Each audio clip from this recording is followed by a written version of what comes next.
अगर प्राइस इस सिचुएशन पे है तो रिकवर होगा कि नहीं होगा यहाँ से, और कब तक होगा, ये हम लोग एक प्रिडिक्शन लगा सकते हैं अगर हम लोग उसके फैक्टर्स को, उनके इन्फ्लुएंसिंग फैक्टर्स को जानने की कोशिश करें, उसके बारे में नॉलेज लेने की जानकारी करें। तो आज के सेशन में मैं कोशिश करूंगा कि आपको इन फैक्टर्स के बारे में एक डिटेल्ड इंफॉर्मेशन दे सकूं। मुझे लगता है कि 8:05 हो ही गया है लगभग। तो अगर होस्ट आप मनीष सर, आपका इजाजत हो तो मैं मीटिंग स्टार्ट करूं? यस सर, कर सकते हो सर मीटिंग स्टार्ट। ठीक है, थैंक यू सर। मेरी स्क्रीन विजिबल होगी तो मेरे को बताएंगे सर। Right right.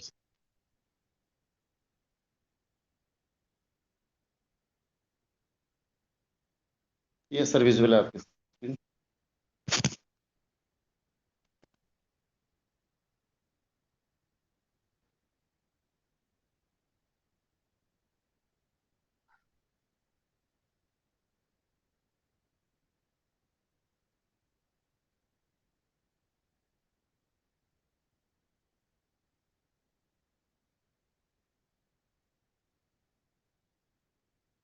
तो मेरी स्क्रीन विजिबल है? यस सर, विजुअल है sir screen. Thank you sir. तो दोस्तों, अगर क्रिप्टो करेंसी मार्केट में अगर हम लोग प्राइस की बात करें तो उसको इन्फ्लुएंस करने के बहुत सारे फैक्टर्स हो सकते हैं। जैसे कि अगर बेसिक जो फैक्टर अगर हम बात करेंगे, सबसे बड़ा फैक्टर जो हम लोग को सुनने को मिलता है या बेसिक है, जो सबसे कॉमन है, वो फर्स्ट है सर, डिमांड एंड सप्लाई है दोस्तों। तो डिमांड किसी भी मार्केट की, अगर किसी भी कॉइन की या किसी भी क्रिप्टो करेंसी की अगर डिमांड ज्यादा हो और उसकी सप्लाई कम हो, तो ऑब्वियस सी बात है कि उसके प्राइस की बढ़ने की संभावना ज्यादा रहती है। जैसे अगर हम लोग बात करेंगे आज हमारे ही कॉइन की या हमारे ही टोकन की, मिस्टर मिंट की टोकन की, आज हम लोग को जो प्राइस देखने को मिल रहा है या जो हमारी कम्युनिटी परेशान है, तो कहीं ना कहीं उसका जो मेन कारण है वो सप्लाई इतनी ज्यादा बढ़ गई है, और डिमांड कहीं ना कहीं हम लोगों ने क्रिएट करना बंद कर दिया है या कम कर दिया है, जो हम लोग पहले फर्स्ट फेज में किया करते थे। फर्स्ट फेज में हम लोगों ने देखा होगा, एक अच्छा प्राइस यहाँ पे बैठे हर एक व्यक्ति ने देखा होगा, जहां तक मैं समझ सकता हूँ। तो उसका मेन जो कारण था, उस समय सप्लाई भी हमारी कंट्रोल में थी और इतनी ज्यादा मार्केट में सप्लाई नहीं थी, और साथ ही साथ सप्लाई के साथ हम लोगों ने ही, जो यूजर्स हैं, जो कम्युनिटी है, हम लोग एक कम्युनिटी में जो आते हैं, हम लोगों ने ही इसकी डिमांड इतनी क्रिएट की थी कि उसके प्राइस लगातार बढ़ती चली गई थी। अगर इसको हम लोग को समझना चाहें तो हम लोग एक एग्जांपल से समझ सकते हैं। मेरे पास कुछ दिन पहले का ये ग्राफ रखा हुआ है मिस्टर मिंट का। यहाँ पे आप लोग देख सकते हैं सर, दोस्तों, ये 0.46 के सेंट का यहाँ पे प्राइस देख सकते हैं आप सभी। यहाँ पे 24 आवर वॉल्यूम एमएनटी अगर हम देखेंगे, 24 आवर वॉल्यूम एमएनटी मतलब दोस्तों कि 24 घंटे में उतने एमएनटीज खरीदे या बेचे गए होंगे, मार्केट में ट्रेड हुए होंगे। तो उसकी जो वॉल्यूम है, जो उसका डाटा है 556 के, और जो 24 आवर वॉल्यूम यूएसडीटी का है वो 254 के है। लगभग मैं इसको 50% मान के चलता हूँ, दोनों के बीच में जो गैप है। इसीलिए हमको प्राइस भी देखने को मिल रहा है आसपास में 50 सेंट के आसपास में। और वहीं अगर हम लोग करंट सिचुएशन की बात करें, करंट सिनेरियो में हमारा क्या है अभी, मिस्टर मिंट का डिमांड कितना है, मिस्टर मिंट का सप्लाई कितना है, तो अगर हम लोग उसको थोड़ा सा समझना चाहेंगे तो इसका अगर अभी ग्राफ देखते हैं दोस्तों, तो इसके ग्राफ में अभी हम लोग देख सकते हैं कि यहाँ पे हम लोग को 24 आवर के वॉल्यूम में मिस्टर मिंट में 2.43 मिलियन देखने को मिल रहा है। और वहीं यूएसडीटी का वॉल्यूम 24 आवर में जो है वो 66 के आसपास है। मतलब लगभग लगभग 300 to 400% का डिमांड इंक्रीज हुआ है, और वहीं पे हम लोगों ने 400 to 500 टाइम्स डिमांड को नीचे गिराया है। तो कहीं ना कहीं आज जो प्राइस है वो एक बहुत बड़ा फैक्टर है कि सप्लाई यहाँ पे ज्यादा है और डिमांड कहीं ना कहीं बहुत ज्यादा कम है। आप कोई भी क्रिप्टो करेंसी उठा के देखिए दोस्तों, मैं नहीं बोलता हम मिस्टर मिंट की ही बात करें, अगर हम बिटकॉइन भी देखते हैं, जिस भी क्रिप्टो करेंसी में 24 आवर वॉल्यूम उस पर्टिकुलर क्रिप्टो का कम होता है और 24 आवर वॉल्यूम यूएसडीटी का ज्यादा होता है, उसकी प्राइस हमेशा इंक्रीज होती है और उसकी प्राइस हमेशा ज्यादा होती है। जैसे यहाँ पे अगर हम लोग एक एग्जांपल के लिए बिटकॉइन को भी देखें, पिछले 24 घंटे में वॉल्यूम बिटकॉइन की ओनली 3 के है। 3 के, लगभग 3 के मतलब 3 के मान के चलिए, 3,000 बिटकॉइन ही ट्रेड हुए हैं पिछले 24 घंटे में मार्केट में, चाहे वो सेल हुए हैं चाहे बाय हुए हैं। और उतने बिटकॉइन को ट्रेड करने के लिए जो पैसा मार्केट में डला है वो लगभग 309 मिलियन डॉलर पैसा डला है। तो एक बहुत बड़ा पैसा डला है मार्केट में, जिसके कारण इसकी प्राइस इंक्रीज है, डिमांड कहीं ना कहीं इंक्रीज है। तो सबसे बड़ा फैक्टर जो होता है दोस्तों क्रिप्टो मार्केट में, मैं वही बता रहा था कि प्राइस को बढ़ने और कम होने का जो सबसे बड़ा फैक्टर होता है वो कहीं ना कहीं डिमांड और सप्लाई होता है। तो जो हमारी डिमांड थी फेज वन में वो कहीं ना कहीं बहुत अच्छी थी, और सप्लाई भी हम लोगों की सप्लाई भी हमारी क्या थी, कंट्रोल में थी, जिसके कारण हम लोगों ने पूरे साल भर एक अच्छा प्राइस देखा है।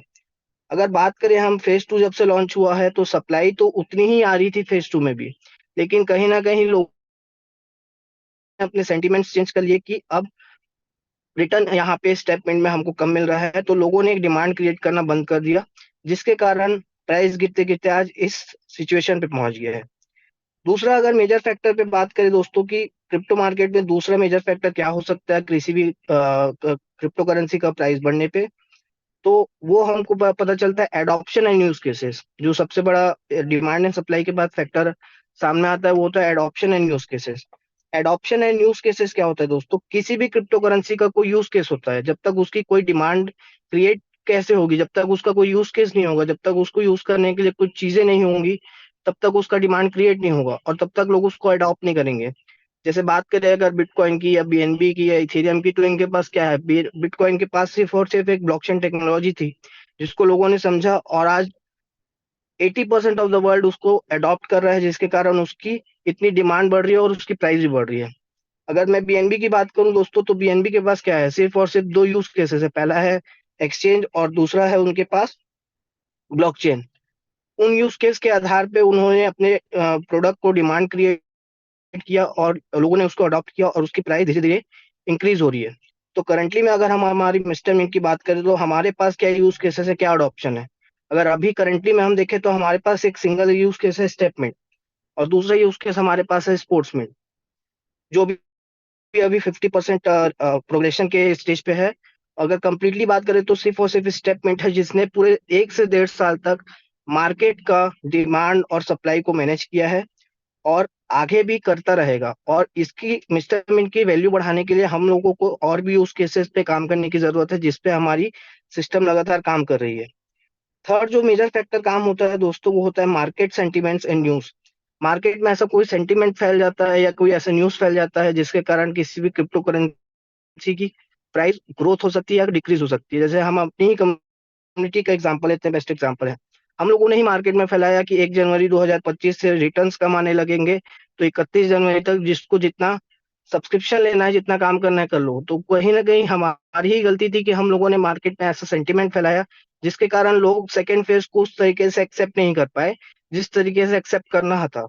क्योंकि जो सेकेंड फेज में चेंजेस आए थे, कहीं ना कहीं सिस्टम ने, कंपनी ने अपने बेनिफिट के लिए ही किया था, क्योंकि डिमांड को उनका विजन था कि डिमांड हमेशा वैसा ही रहेगा और सप्लाई को कंट्रोल करना जरूरी था एक long lasting step in project के लिए।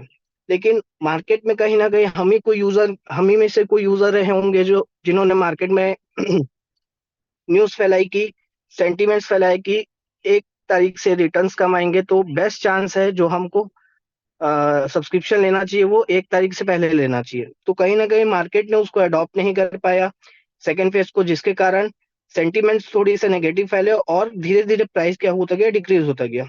तो मार्केट सेंटीमेंट्स और जो न्यूज होता है वो भी एक बहुत बड़ा मेजर फैक्टर रोल प्ले करता है दोस्तों, किसी भी क्रिप्टो करेंसी का प्राइस इंक्रीज और डिक्रीज होने में।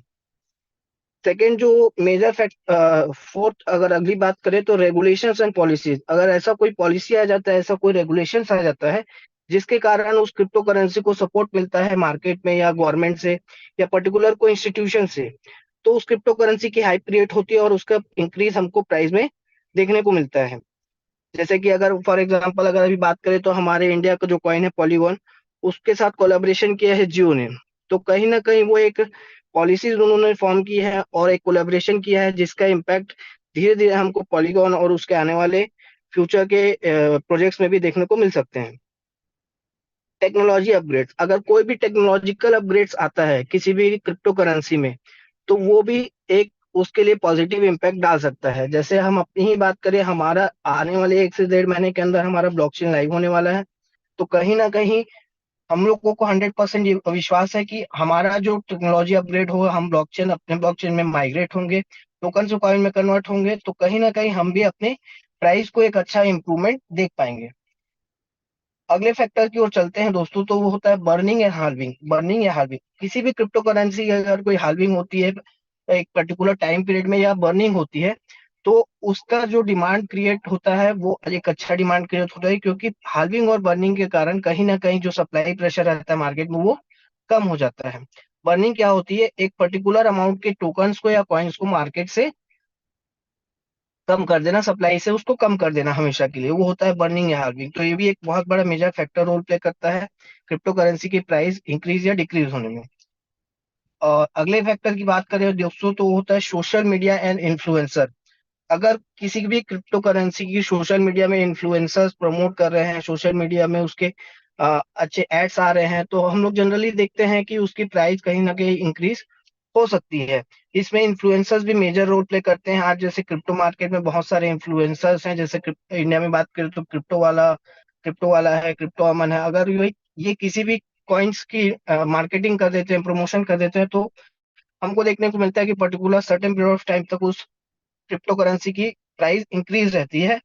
तो एक सोशल मीडिया या सोशल मीडिया इन्फ्लुएंसर्स भी इस पर्टिकुलर मार्केट में क्रिप्टो करेंसी के लिए एक पॉजिटिव या नेगेटिव इम्पैक्ट डाल सकते हैं। आगे इसको अगर हम लोग समझना चाहें तो what is bull run. Price जो हम लोग बात करते हैं दोस्तों, हर एक व्यक्ति यही चाहता है कि वो प्राइस अच्छा देखे मार्केट में अपने क्रिप्टो करेंसी के, अपने एसेट्स की। लेकिन प्राइस अच्छा देखने के साथ साथ कहीं ना कहीं जो भी क्रिप्टो में आता है वो एक वर्ड सुन करके जरूर आता है कि बुल रन क्या होता है, या बुल रन आपको देखने को मिल सकता है। तो हम लोगों ने कभी समझने की अगर कोशिश की होगी कि बुल रन होता क्या है और प्राइस कैसे उसमें ग्रोथ करता है बुल रन के समय में, इसको हम लोग अगर जानने की कोशिश करें तो बुल रन क्या होता है। सबसे पहले दोस्तों, क्रिप्टो मार्केट में बुल रन एक ऐसा फेज होता है जब मार्केट में क्रिप्टो करेंसी की प्राइस कंटिन्यूअसली बढ़ती है। मतलब वो एक ऐसा पीरियड रहता है, दौर रहता है, 1 महीने का, 2 महीने का, 4 महीने का या 6 महीने का, कोई भी एक सर्टेन पीरियड टाइम हो सकता है जो कि कभी फिक्स नहीं होता। वो डिपेंड करता है अपने अपने क्रिप्टो करेंसी की प्रोजेक्ट्स के ऊपर।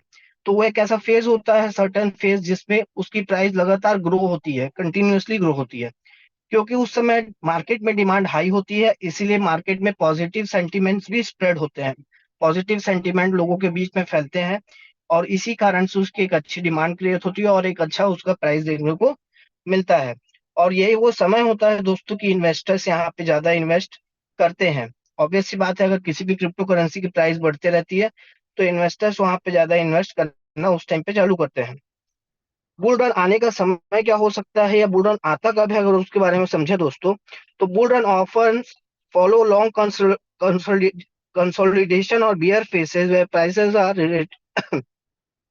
Where sorry where prices are relatively stable और लो। बुल रन एक ऐसा फेज होता है दोस्तों जो अक्सर एक लंबे समय के बाद आता है, जो कि दो फेज हो सकते हैं, और बियर फेज या तो कंसोलिडेशन फेज। बियर फेज क्या होता है, ऐसा फेज जब मार्केट में बहुत समय से प्राइस किसी भी क्रिप्टो करेंसी का डाउन हो, लेकिन उसके जो फंडामेंटल्स है, उसका जो इकोसिस्टम है, उसका जो रिवेन्यू मॉडल है, उसके जो वर्किंग्स है, उनका जो टीम वर्क है, वो कहीं ना कहीं बहुत अच्छा स्ट्रांग है। और लेकिन बहुत देर से वो प्रोजेक्ट का, क्रिप्टो करेंसी का प्राइस मार्केट में बियरिश है, मतलब कि बहुत कम है। बहुत लंबे समय से एक ऐसा फेज रहता है, तो उसके बाद जनरली ऑफन देखा जाता है कि बुल रन ऐसा बन सकता है। सेकंड जो होता है दोस्तों, कंसोलिडेशन फेज होता है। कंसोलिडेशन फेज मतलब जो भी बिग वेल्स होते हैं क्रिप्टो करेंसी मार्केट में, वो कहीं ना कहीं मार्केट को रूल करते हैं। वो चाहते हैं कि जितने कम प्राइस में उनको क्रिप्टो करेंसी मिल सके, तो वो हमेशा क्या करते हैं, एक ऐसा फेज लाते हैं जिसको कंसोलिडेशन फेज बोला जाता है। कंसोलिडेशन फेज में वो क्या करते हैं, उस पर्टिकुलर क्रिप्टो करेंसी को इकट्ठा करने की प्रोसेस को चालू रखते हैं, और वो 2 से 4 महीने, 5 महीने तक उस पर्टिकुलर क्रिप्टो करेंसी को इकट्ठा करते रहते हैं। इकट्ठा करने के बाद में जब उनके पास क्वांटिटी आ जाती है और जब मार्केट में बुल रन आता है, तो वही मार्केट को रूल करते हैं। तो जनरली ऐसा देखा गया है कि बुल रन कंसोलिडेशन फेज या बियर फेसेस के बाद में आता है, जहां पे प्राइस बहुत ज्यादा स्टेबल रहता है या कभी कभी बहुत ज्यादा लो रहता है। उसके बाद में हम लोग को बुल रन देखने को मिल सकता है। और जो दूसरा हम लोग को फेज देखने को मिल सकता है बुल रन का, दूसरा कंडीशन ये हो सकता है अगर कोई नई इंट्रोडक्शन होती है या नया ब्लॉकचेन का अडॉप्शन होता है, तब हम लोग को एक बुल रन का कैटलिस्ट देखने को मिल सकता है। मतलब कि अगर हम मान के चले कि किसी भी क्रिप्टो करेंसी का नया ब्लॉकचेन टेक्नोलॉजी आ रहा हो, या किसी भी क्रिप्टो करेंसी का नया ब्लॉकचेन उसने अडॉप्ट किया हो, तो हमको उस पर्टिकुलर क्रिप्टो करेंसी का बुल रन आने वाले समय में, भविष्य में देखने को मिल सकता है। एक केस स्टडी से समझते हैं कि बुल रन अगर आखिर में होता क्या है। अगर बीएनबी की बात करें, हम सभी जानते हैं कि बीएनबी बाइनेंस का कॉइन है, बाइनेंस का कॉइन है जिसने शुरुआत की थी 2017 में, जिसका टोकन नेम है बीएनबी। इनिशियली अगर ब्लॉकचेन की बात करें तो ये इथेरियम के ब्लॉकचेन में था, then migrated to Binance chain and BNB smart chain. शुरुआत में जब ये आया था दोस्तों तो ये बीएनबी इथेरियम के ब्लॉकचेन में था। फिर उसने अपना खुद का ब्लॉकचेन लाया और खुद के ब्लॉकचेन में वो कन्वर्ट हुआ। जब ये दोस्तों आया था तो इसका लॉन्च प्राइस था आईसीओ में, 2017 में आईसीओ में ये 10 सेंट के प्राइसिंग से आया था। और अगर इसकी इनिशियल यूज केस की बात करें, पहला इसका यूज केस क्या था शुरुआत में जब ये आया था, तो ये discounted trading fees on Binance exchange. Binance exchange में ये डिस्काउंटेड फीस पे ये डिस्काउंटेड प्राइस पे ये ट्रेडिंग फीस चार्ज करता था। मतलब कंपेरेटिवली दूसरे एक्सचेंज के मुकाबले यहाँ पे ट्रेड करना क्या था, एक इजी था और एक कम फीस वहां पे लगती थी। तो इनिशियल स्टेज में इसकी ये चीजें थी। 10 सेंट में ये 2017 में आईसीओ इसका हुआ था। पहले ये इथेरियम के ब्लॉकचेन में था, देन इसने अपना खुद का ब्लॉकचेन लॉन्च किया। और जो पहला यूज केस था इसका, एक्सचेंज में ये कम फीस में ट्रेड करने के लिए हमको अलाउ करता था। अगर इसकी ग्रोथ की बात करें, बीएनबी की बुल रन की अगर बात करें, तो पहला बुल रन का जो फेज था, हम लोग उसको प्री बुल रन फाउंडेशन बोल सकते हैं। बुल रन आने से पहले दोस्तों, कोई भी क्रिप्टो करेंसी अपना एक फाउंडेशन ले करता है, फाउंडेशन बनाता है। तो वैसे ही बीएनबी ने भी 2017 में लॉन्च हुआ था 10 सेंट में। 2017 से 2020 तक उन्होंने क्या किया, एक फाउंडेशन बनाया बुल रन के लिए। उस फाउंडेशन के बीच में बहुत सारी एक्टिविटीज हुई।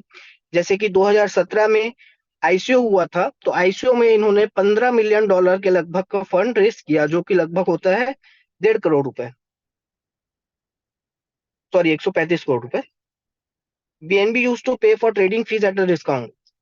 जैसा कि मैंने पिछले स्लाइड में भी बताया कि उस समय ट्रेडिंग करने के लिए बीएनबी एक्सचेंज जो था, वो बीएनबी जो था वो कहीं ना कहीं डिस्काउंटेड प्राइस में हम लोग को ट्रेडिंग करना अलाउ करता था as compared to other exchanges. और उसी समय बाइनेंस ने क्या किया, अपने कॉइन की बीएनबी की क्वार्टरली बर्निंग स्टार्ट की, जिसके कारण उसकी सप्लाई क्या होने लगी, रिड्यूस होने लगी। फिर 2019 में बाइनेंस ने क्या किया, अपना खुद का blockchain Binance chain and DEX launch, decentralise exchange. अपना खुद का डिसेंट्रलाइज एक्सचेंज और बाइनेंस ब्लॉकचेन इन्होंने 2019 में लॉन्च किया, जिसके कारण जो प्राइस 10 सेंट थी दोस्तों 2017 में, वो लगभग 2019-20 में बढ़ते बढ़ते 20 डॉलर के आसपास आ गई थी। तो इस फेज को हम लोग 2017 से 2020 के जो 3 साल का पीरियड था, यहाँ पे ध्यान देने वाली बात यह है कि इसने भी 3 साल लिया एक फाउंडेशन बिल्ड करने में। बुल रन इसका भी आया नहीं था, इसने भी अपना एक फाउंडेशन ले किया।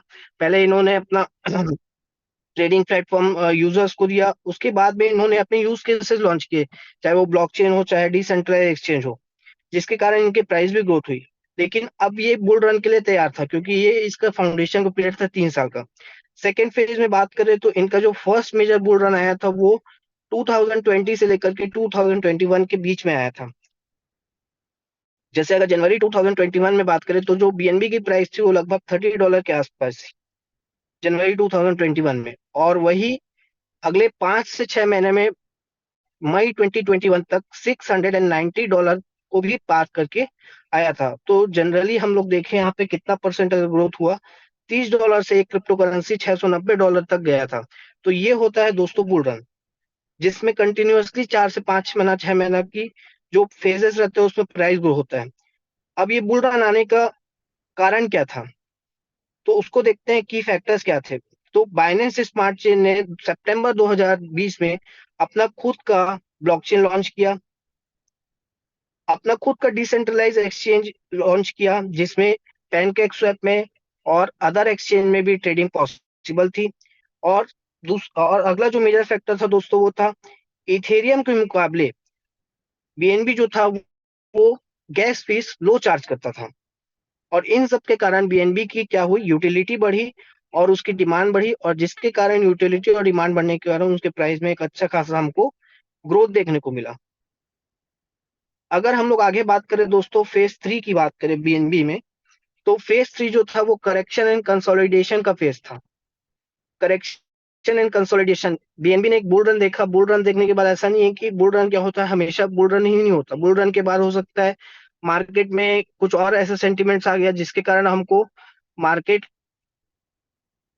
कहीं ना कहीं करेक्शन लेता है और करेक्शन देखने को मिलता है। तो बीएनबी ने भी वो देखा है मई 2021 से मिड 2023 के बीच में करेक्शन और कंसोलिडेशन का फेज देखा है। बीएनबी का एक ओवरव्यू या फिर केस स्टडी को समझना इसलिए जरूरी है फ्रेंड्स कि कहीं ना कहीं जो हमारा प्रोजेक्ट है मिस्टर मिंट वो भी बीएनबी से मिलता जुलता प्रोजेक्ट है। हम लोगों ने भी सारे ऐसे ही सिस्टम्स और प्रोजेक्ट्स को फॉलो किया है ना। इवन मैं ये बोलूंगा हमारा प्रोजेक्ट इनसे अच्छा है, हमारे यूज केस इनसे अच्छे हैं आने वाले समय में। बस बात है तो समय की है, लेकिन हम लोग एक ओवरव्यू में एक केस स्टडी में समझते हैं कि अगर दूसरे क्रिप्टो करेंसीज कर सकते हैं तो हम क्यों नहीं कर सकते।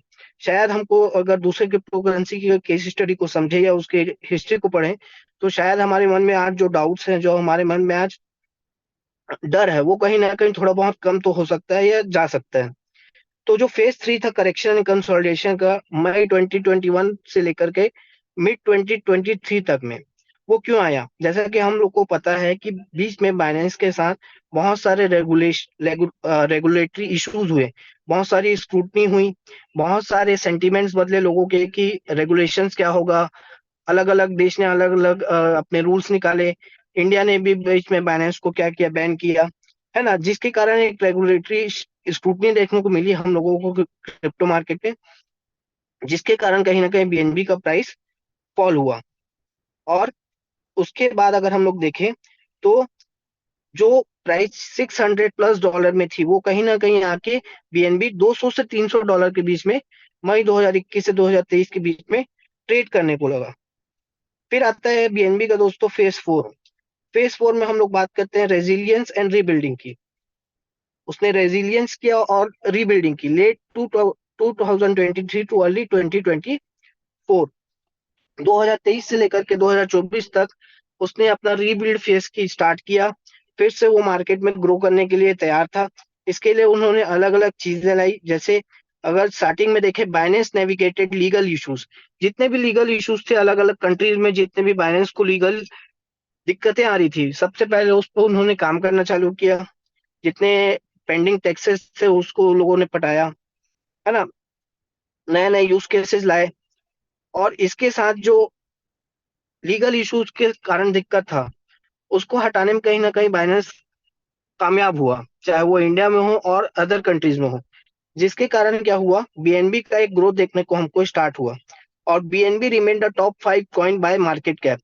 और 2024 आते आते बीएनबी जो टॉप 5 में था उसने अपनी पोजीशन कहीं ना कहीं मेंटेन की। तो उसने भी जो प्रॉब्लम्स आ रहे थे उस पर काम किया और अपने जो पोजीशन मार्केट में था उसको बना करके रखा रहा। तो मैं भी यही बताना चाहूंगा दोस्तों कि मिस्टर मिंट भी हमारा जो कम्युनिटी है, हमारा जो प्रोजेक्ट है, वो टाइम टाइम टाइम के साथ जो जो प्रॉब्लम्स आ रहा है हम भी उस पर काम कर रहे हैं। हम भी उस पर कहीं ना कहीं एक्शन ले रहे हैं और हम भी एक अभी करेक्शन और रीबिल्डिंग के फेज में हैं। इस फेज में हमको डरना नहीं है दोस्तों। इस फेज में हमको एक अपनी हिम्मत को बनाए रखना है, एक अच्छा नॉलेज लेना है और एक अच्छा एजुकेशन लेना है। और ये समय है कि हम अपने कॉइन को कितना ज्यादा होल्ड करके और कितना ज्यादा बाय कर सकते हैं, क्योंकि ये डेफिनेट है कि प्रोजेक्ट अच्छा है, सिस्टम अच्छा है, तो कल को कहीं ना कहीं हम अगर डिमांड क्रिएट करते हैं और सप्लाई कंट्रोल होती है और अलग अलग यूज केसेस आते हैं तो इसका जो फ्यूचर होने वाला है वो मुझे लगता है कि बीएनबी से भी अच्छा होने वाला है। तो यही वो समय है जहाँ पे हम लोग को अपने हिम्मत को हारना नहीं है, अपने डर को ओवरकम करना है और एजुकेशन लेना है कि वाकई में कोई कौन सा प्रोजेक्ट लॉन्ग लास्टिंग होता है, कौन सा प्रोजेक्ट सस्टेनेबिलिटी होता है। क्रिप्टो मार्केट में दोस्तों हमेशा एक बात जरूरी होती है, जो जरूरी फैक्टर है कि हम जब भी आते हैं क्रिप्टो करेंसी में, कोई भी क्रिप्टो मार्केट में, तो सबसे जो इम्पोर्टेंट मेजर फैक्टर होता है वो होता है दोस्तों कहीं ना कहीं हमको लॉन्ग टाइम के लिए आना है। शॉर्ट टाइम में अगर क्रिप्टो मार्केट में कोई पैसा बनाने का सोच रखेगा तो कहीं ना कहीं उसको मैं जनरली देखा गया, हिस्ट्री भी रहा है कि वो लॉस में हो सकता है, क्योंकि शॉर्ट टाइम के लिए क्रिप्टो मार्केट बहुत वॉलेटाइल मार्केट है दोस्तों। तो क्रिप्टो मार्केट में जो वॉलेटिलिटी है उसको बहुत सारे एक्सपर्ट्स भी कभी प्रिडिक्ट नहीं कर पाते। तो हम तो एक नॉर्मल यूजर्स हैं। तो मैं सबसे यही कहना चाहूंगा कि हम जो भी अमाउंट से आते हैं पर्टिकुलर कोई भी प्रोजेक्ट में आते हैं, पर्टिकुलर कोई भी मार्केट में आते हैं, कोई भी क्रिप्टो करेंसी में आते हैं, तो उसके लिए एक पर्टिकुलर एक टाइम फ्रेमवर्क दीजिए, उसको एक समय दीजिए कि इतने समय के लिए मैं आया हूँ। जैसे हम म्यूचुअल फंड भी कराते हैं तो 10 से 15 साल के लिए कराते हैं। जमीन भी खरीदते हैं दोस्तों, तो वो तो जीवन भर के लिए खरीदते हैं। वैसे ही क्रिप्टो मार्केट भी आपका एक एसेट्स है, क्रिप्टो भी आपका एक एसेट्स है। अगर आपको लगता है कि ये अच्छा एसेट्स है, अच्छा क्रिप्टो है, इसका आने वाला फ्यूचर अच्छा है, तो मैं आप सभी से ये रिक्वेस्ट करूंगा कि उसको एक अच्छा टाइम फ्रेमवर्क जरूर दीजिए। अगर आप उसको टाइम देंगे तो ये हिस्ट्री में लिखा हुआ है दोस्तों, हिस्ट्री में है, हम जाकर के पढ़ सकते हैं। कोई इंसान नहीं बोल रहा, ना मैं बोल रहा हूँ कि हर एक मार्केट से ज्यादा रिटर्न क्रिप्टो मार्केट ने दिया है, चाहे वो पिछले 10 से 15 साल की बात हो या 5 से 7 साल की बात हो। तो अगर हम उतना पेशेंस रखते हैं, 2 4 साल देते हैं किसी भी क्रिप्टो मार्केट में, किसी भी क्रिप्टो को, किसी भी कॉइन को, किसी भी एसेट्स को, तो ये डेफिनेट है कि वो आपको रिटर्न देकर के जाएगा ही जाएगा। आज अगर हम बात करें, देखें दोस्तों कि अगर हम कॉइन मार्केट कैप में देखते हैं, पिछले एक साल में इथेरियम 25% के लॉस में है, बीएनबी 30% के लॉस में है, सोलाना 35% के लॉस में है, एक्सआरपी 8% के लॉस में पिछले एक साल में। तो पिछले एक साल में ये चारों टॉप 5 के कॉइन्स है। और दोस्तों, बिटकॉइन के अलावा ये चारों टॉप 5 में आता है। लेकिन पिछले एक साल में ये चारों भी 8%, 25%, 30%, 35% का लॉस दिया हुआ है। तो इसका मतलब ये नहीं है कि ये चारों कॉइन्स खराब हो गए हैं। आज भी लोग इसको खरीद रहे हैं, आज भी लोग इसको ट्रेड कर रहे हैं, आज भी लोग इसको कंसोलिडेट कर रहे हैं, इकट्ठा कर रहे हैं, जो लोग इसको समझते हैं, जो इसके प्रोजेक्ट्स को समझते हैं, है ना। ऐसे कई वॉलेट्स हैं, आप देखेंगे इथेरियम में और बीएनबी में और सोलाना में, कि उन वॉलेट से कभी भी वो कम होता ही नहीं है, या तो बढ़ेगा या तो उतना ही रहेगा। तो हम एक ऐसे कम्युनिटी में है, ऐसे सेक्टर में है कि हमको तो इसके एजुकेशन और इसकी नॉलेज हमको हर रोज पर्याप्त वे में मिलती है। बाकी कम्युनिटी को तो इतना नॉलेज मिलता भी नहीं है। लेकिन हमको नॉलेज मिलने के बाद भी हम कॉन्फिडेंस क्यों नहीं रख पा रहे हैं? क्योंकि हम लोगों ने अपने आसपास सिर्फ और सिर्फ स्कैम देखा है। तो हम इसको कंपेयर करने लग जाते हैं कि ये भी स्कैम है। बल्कि ऐसा नहीं है। आपको एक लाइफ चेंजिंग अपॉर्चुनिटी, एक प्रोजेक्ट मिला हुआ है, उसको खुले विचारों से, खुले मन से सोचिए, एक्सेप्ट करिए। और जब बड़े बड़े जो टॉप 5 कॉइन्स है वो पिछले एक साल में 30%, 35% का लॉस दे सकते हैं, फिर भी मार्केट में और आज भी टॉप 5 में बने हुए हैं, तो आज तो हम शुरुआती फेज में है दोस्तों। आज हम मैं बोलता हूँ 2 साल का जर्नी हम लोगों ने मिस्टर मिन में देखा होगा। हम लोगों ने क्या है, कभी प्राइस डिप देखा नहीं था, इसके कारण लोगों को ज्यादा डर लग रहा है। लेकिन जो शुरुआत से बने हुए हैं, 2022 से हैं, 2023 से हैं, उन्होंने लो भी देखा है, उन्होंने हाई भी देखा है। तो इसीलिए कहीं ना कहीं उनके मन में बिल्कुल भी डाउट नहीं है। हमेशा क्या होता है, एक इंसान ये सोचता है कि उसको एक अच्छा सिस्टम मिले, अच्छा प्रोजेक्ट मिले, जो लॉन्ग लास्टिंग हो, जो हमेशा चलता रहे, बीच में कोई दिक्कत ना हो जिसमें, ताकि वो उसको एज अ करियर एक्सेप्ट कर सके। और यही मेन चीज है दोस्तों, अगर आप कोई प्लेटफॉर्म में, कोई सिस्टम में है, उसको आप एज अ करियर, उसको एज अ करियर आप उसको ग्रैब कर सकते हैं, उसको चूज कर सकते हैं, तो उस पर पूरा भरोसा करना चाहिए और उसके मुश्किल समय में उसका साथ देना चाहिए। कहीं ना कहीं मिस्टर मिंट में बहुत सारे लोगों ने अपना करियर बनाया है और अच्छा अपना लाइफस्टाइल को इम्प्रूव किया है और 360 डिग्री चेंज भी किया है पिछले 2 सालों में। तो आने वाले समय में भी ये सारी चीजें होने वाली है। आज कुछ रीबिल्डिंग का फेज है, करेक्शन का फेज है हमारे मिस्टर मिंट में। तो हम लोग को एज अ कम्युनिटी सपोर्ट देने की जरूरत है, मिस्टर मिंट के साथ खड़े होने की जरूरत है। और कहीं ना कहीं हम ही वो लोग हैं जो वापस से मार्केट में डिमांड क्रिएट करेंगे। तो मैं आप सबसे यही बोलूंगा कि डरने का नहीं, एजुकेशन लेने का समय है।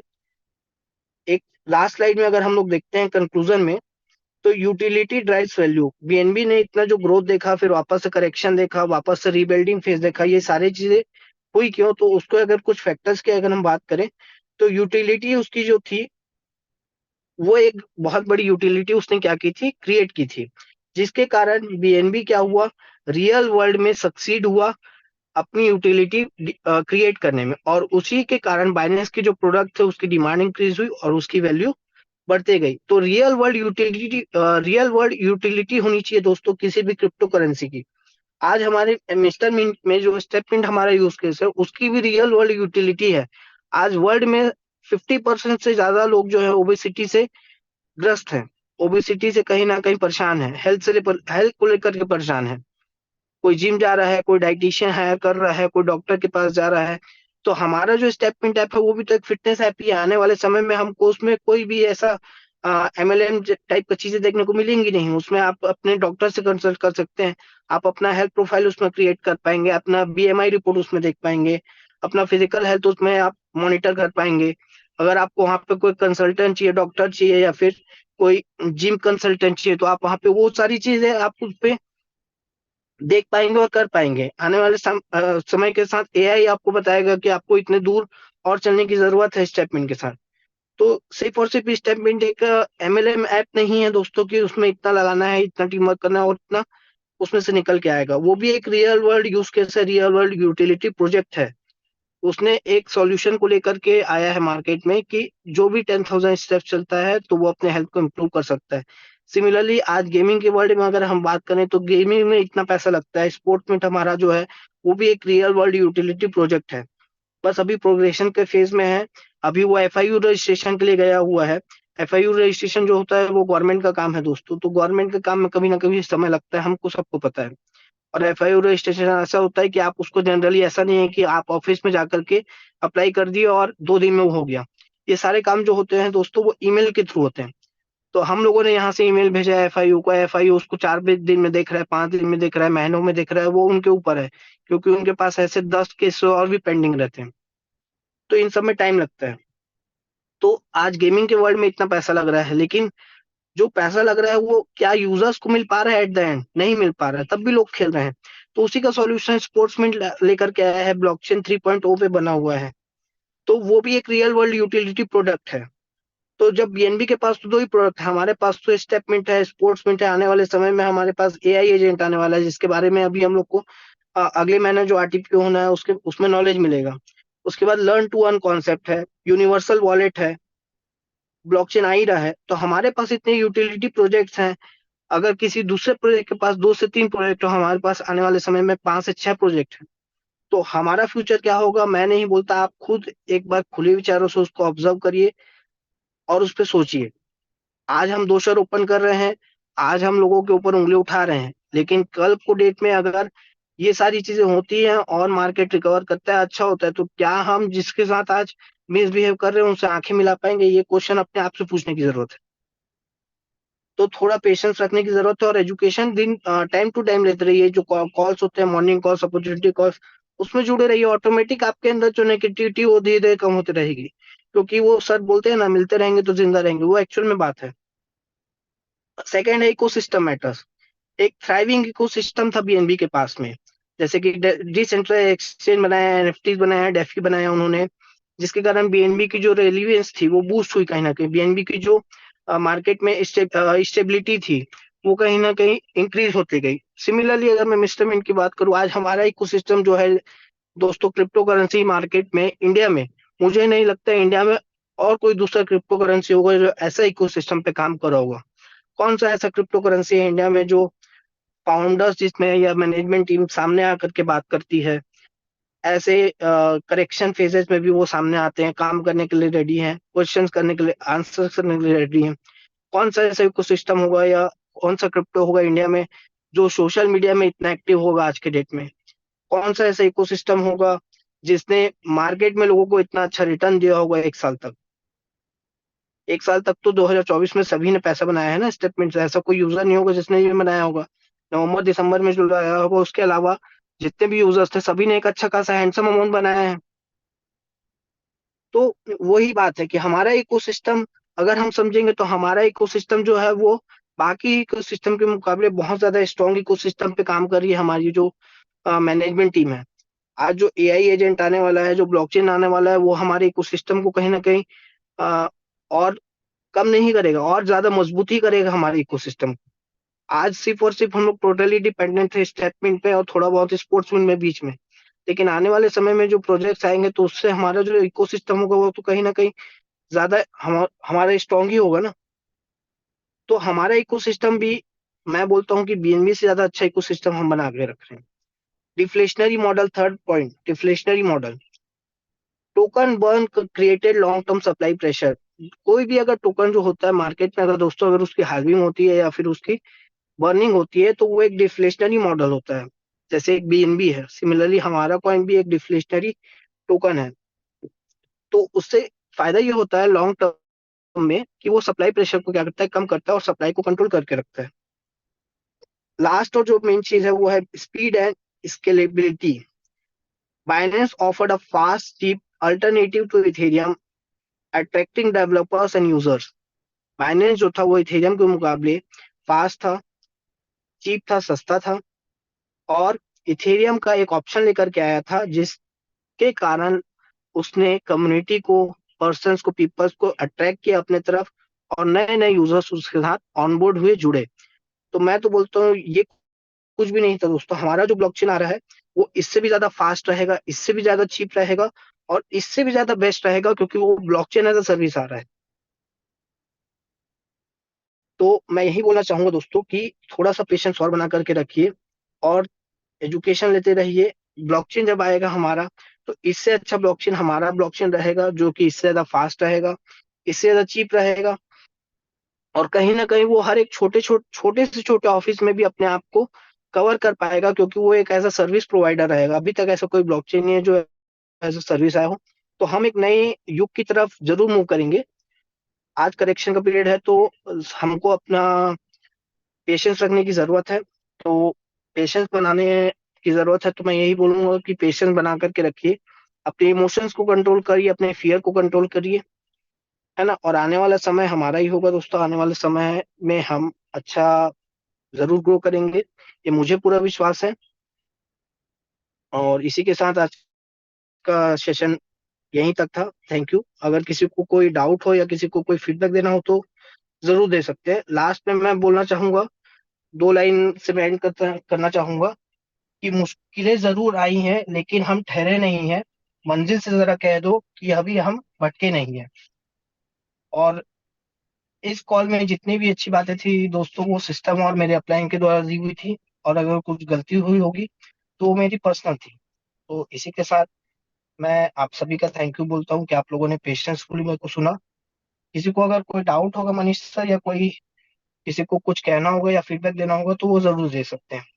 और हाँ, मेरा एक आप सबसे सवाल था, क्या आप लोगों ने मार्केट में कितना बुल रन देखा है, कौन कौन से क्रिप्टो करेंसी का बुल रन देखा है, और क्या आप लोगों ने एमएनटी का बुल रन देखा है? ये एक मेरा आप सबसे क्वेश्चन है। चाहे तो आप अपने चैट बॉक्स में आंसर कर सकते हैं, या फिर कोई हैंड रेस कर सकता है अगर कोई आंसर करना चाहे तो। सर चैट बॉक्स में ऑन कर देता हूँ।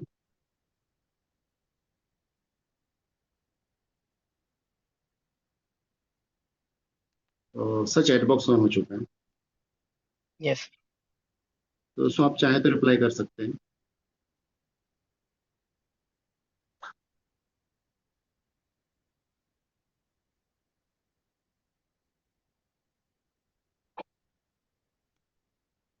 तो thank you so much sir. और thank you sir, thank you आप आज सभी का, मुझे थैंक यू जिसको भी जो है सेशन वो अच्छा लगा। जी मैं सर। ये फिर से एक बार पूछना चाहूंगा कि आप लोगों ने कोई बुल रन देखा है मार्केट में किसी भी कॉइन का या किसी टोकन का? और साथ ही साथ एक और क्वेश्चन ये करना चाहूंगा कि क्या आप लोगों ने एमएनटी का बुल रन देखा है कि नहीं देखा है? थोड़ा सा 5 मिनट अगर इस पे हमारे पास टाइम हो तो डिस्कशन अगर कर सकते हैं तो मनीष सर। Yes sir. जिसने भी बुल रन देखा है किसी भी कॉइन का, विजय पंडित ने यहाँ पे हैंड रेस किया है।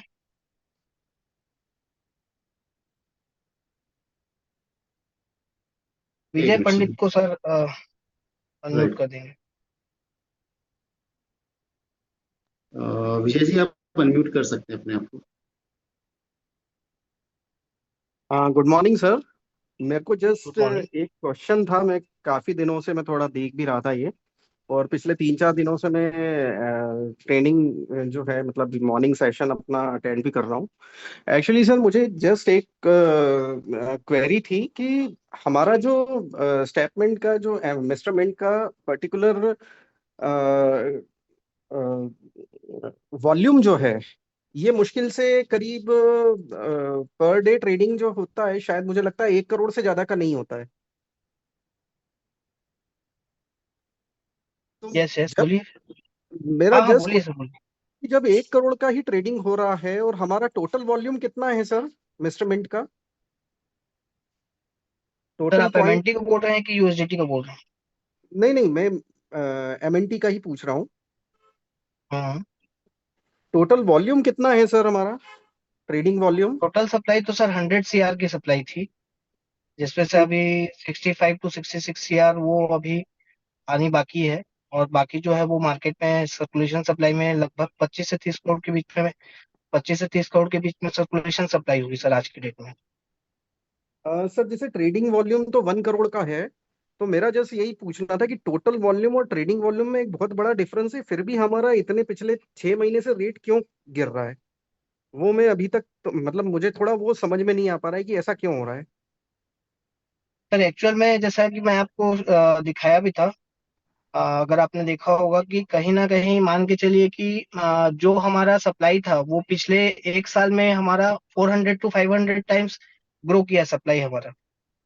और ये हम्म। बस जो हुआ है सर, हमारे जो कमिटमेंट्स थे मार्केट में स्टेटमेंट को लेकर के, तो कंपनी ने अलग अलग जो कॉन्ट्रैक्ट के टोकन थे उसको, जो कभी बाय ही नहीं हुए मार्केट में, वो सप्लाई हम्म। में आए हुए हैं, है ना। और कहीं ना कहीं डिमांड की अगर बात करें सर, तो जैसे मैंने देखा कि जो जब हम लोग 40 सेंट पे थे, तब 300 के की लगभग हमारी डिमांड थी। आज के डेट में लगभग वो डिमांड कहीं ना कहीं 50 to 60% डाउन में है। तो कहीं ना कहीं ये एक मेजर फैक्टर रोल प्ले करता है, और कहीं ना कहीं कुछ मार्केट में सेंटीमेंट्स भी है सर, है ना। बहुत सारी चीजें हैं जिसके कारण है। आने वाले समय में सारी चीजें बेहतर होंगी, सप्लाई भी कंट्रोल होगा, माइग्रेशन होना है, माइग्रेशन से जो सारा जो सप्लाई का कंट्रोल है वो कहीं ना कहीं हमारे पास वापस आ जाएगा फिर से। तो मार्केट में पॉजिटिविटी आएगी फिर से। हम्म।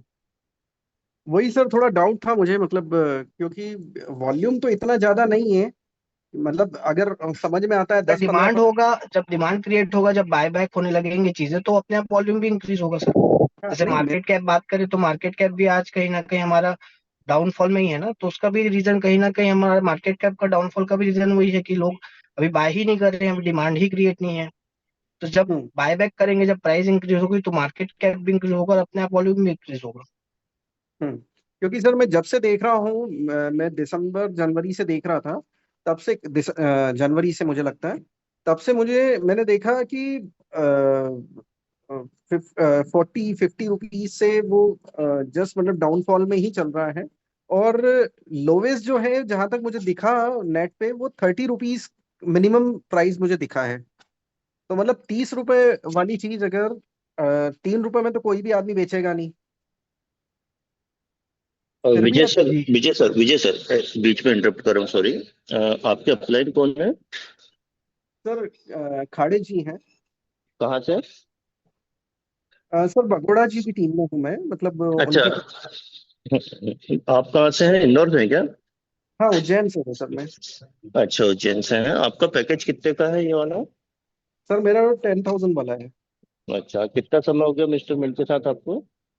अब मुझे हो गया सर फरवरी मार्च, फरवरी में हुआ था मैं। फरवरी कब? अभी इस साल फरवरी में कि पिछले साल? फरवरी में सर। अभी इस साल फरवरी 2025 में? हाँ हाँ हाँ। ठीक है ना, तो एक बार आप जगदीश बागोरा जी के साथ बैठिए ना, वो ये सब चीजों के जवाब आपको प्रॉपर दे पाएंगे। क्योंकि जनवरी के बाद से तो प्राइस कंटिन्यू डाउन हो रहा है, वो आप जो बोल रहे हैं वो सही बोल रहे हैं। और जो हम्म। राहुल जी ने शुरू से समझाया ना, अगर आज पूरे सेशन को आपने सुने होंगे, तो हम्म। काफी सारी चीजें उन्होंने ट्रेडिंग वॉल्यूम और बाकी चीजें भी बताए थे।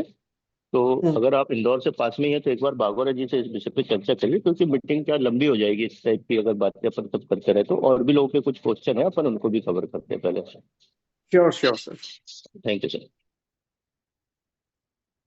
ठीक है, थैंक यू सर। मैं क्वेश्चन इसलिए पूछा था कि बुल रन किसी ने देखा है कि नहीं और एमएनटी का देखा है कि नहीं। मेरे बताने का ये पर्पस था कि मैं 2022 से एसोसिएटेड हूँ मिस्टर मिन के साथ। मैंने मिस्टर मिंट का लो भी देखा है, मैंने उसका आईसीओ प्राइस भी देखा है 4 रुपीज का। 0007 भी देखा है मैंने, जो एक डे आया था, जिसको हम लोग अक्सर हमारी टीम में ब्लैक डे बोलते हैं। लेकिन शाम होते होते वो ब्लैक डे व्हाइट डे में कन्वर्ट हो गया था, क्योंकि उस दिन बहुत लोगों ने ट्रेडिंग में पैसा बनाया था। तो मेरे को तो 1% भी डाउट नहीं है, ना 1% भी मेरे अंदर डर है प्राइस को लेकर के। राहुल जी, यहाँ पे बुल रन काफी लोगों बुल ने रन का शायद क्वेश्चन जवाब ये तो था कि बुल रन का क्वेश्चन इसलिए था कि मेरे अनुसार 2024 में जो था वो हमारा एमएनटी का बुल रन ही था। क्योंकि मेरे को नहीं लगता कि 2024 में हमारा एमएनटी डाउन आया होगा। वो दो दो 4 सेंट, 5 सेंट, 10 सेंट किसी दिन कम होता था, लेकिन उसने अपने आप को रिकवर हमेशा किया है। तो 2024 को मैं एक अपना मिस्टर मिंट का प्री बुल रन फाउंडेशन जरूर मानता हूँ।